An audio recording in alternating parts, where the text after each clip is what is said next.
this video, I want to share you accounts in Dubai, US, Canada, UK, but more importantly, if you're new to Airbnb or even if you're an experienced operator, these changes are happening in different parts of the world right now. And I'm fortunate because I work in the UK market, so I get to see the changes that's going around the world, and the trending thing it ends up becoming the part of a UK strategy too. So without further ado, guys, I want to take you into client's account. I want to share you active account with bookings, make you understand certain things that, know an Airbnb fee structure, how it works, all the other taxes, what gets added on Airbnb right now. If you're on UK account, you wouldn't have seen this at all. So without further ado, guys, let's get into your account and let's go through some more detailed things that you need to understand to protect your Airbnb business and short-term rental business from long-term investments. So 4 things you're going to see right now is a guest service fee that Airbnb takes. You then will also see occupancy taxes, something that in the UK market you guys would have not seen at all. So it's definitely worth later watching this video because you can see that and how it works. You then have the host service fee. Again, it depends on the simplified pricing or what you will be paying that. And lastly, also the property use taxes. Now, the fact that different country has different layouts, I'm so excited to share. So without further ado, let's get into the screen now and let's go through it together. Well, now, as you can see from my screen, I am currently sat in one of the Dubai booking. And you can clearly see here what they're paying per night and how many nights the person's booked. What I'm fascinated about is, the things that we don't see in the UK, right? So for example, here, the guest service fee that we do in the UK as well as a part of strategy is we're not charging anything to the guest, but you can see here, property use taxes, something that the UK market yet doesn't have. And I'm very confident in coming days, we will be getting this and I'll be coming back and watching this video. And, we know that because a lot of time it follows the trend from all over the world. You then also have what we can see here clearly, the host service fee, which is 15%. Now in Dubai, there's no tax, so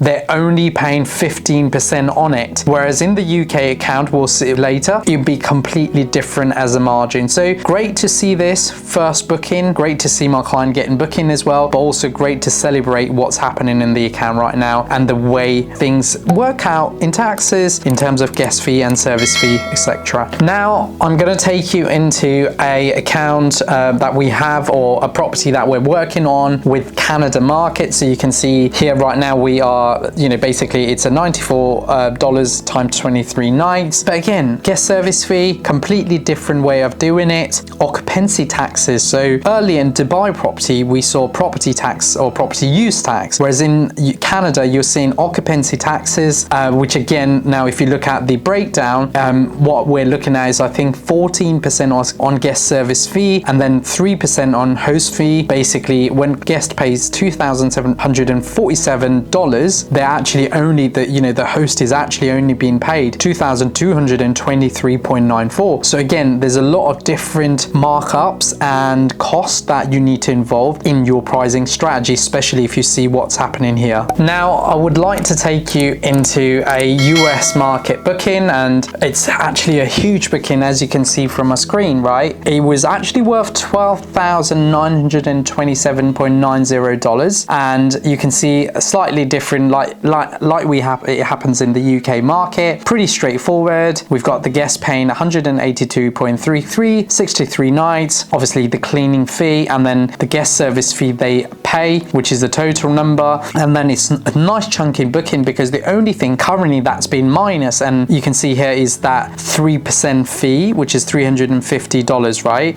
Which basically means my client has made $11,336.39 on revenue on this booking, which is only 63 nights, making them a very, very healthy, chunkier profit. Now, the last account I want to take into is the UK account, and you'll see slightly different number, which is again quite interesting. It depends on where you are in the world, right? It's fascinating to see the same platform working out in a different way, especially it impacts the people, how they charge their nightly rate, and also numbers of things they do in the business. So without further ado, let's go into the account, and you'll see here, it's actually quite a nice chunky booking for our client. So it's a 54 nights booking with £192.07, leaving the guest in a total revenue of £10,000, right? 10,546. However, you can see here that, you know, the biggest thing I promote direct bookings in the UK, why I promote people conversion of direct booking, is you can see here the host then gets charged 12.3% plus VAT in the total amount, which is minus nearly £1,500 for one big bookings. You know, that's £1,500 for someone's profit in one big booking for 54 nights, leaving them only £8,990 and 5 pence in revenue. So you can see again why I'm talking about the different strategies now, so then you guys can prepare. If you were in Canada market using the nightly rates that you are in the UK, would it work? Because of the service fee, the property taxes, the occupancy rate taxes and all that kind of stuff. So it's definitely worth having a think about with your current strategy and what you're going to plan in the next few months and years for your business. Now, working again with everyone worldwide and working with different accounts, it is really truly what you need to understand right now, that the business is evolving. The Airbnb business model is constantly evolving. The world is constantly evolving. So you've got to think about this way. You know, I remember still when Airbnb went into that 14% plus VAT, I think around 2017, 2018 in the UK, and everyone was very shocked because we were used to not paying any commission. Airbnb charges the guest, and it was the best opportunity available, right, you know, at that time for Airbnb host. And to see that changed all the time is really kind of seeing the adaptation in the market, obviously for us, for our clients, really trying to make them understand that. Hence why, you know, getting your page ranking on page number 1 is important, because you want to get those chunkier bookings, but also you don't want to be ranked on those 2-3 night stay. You want to be ranked on top of the page for, you know, the monthly searches. So it's very important to know and understand the strategies around pricing, your marketing, your branding, your systems and processes. So I hope you enjoyed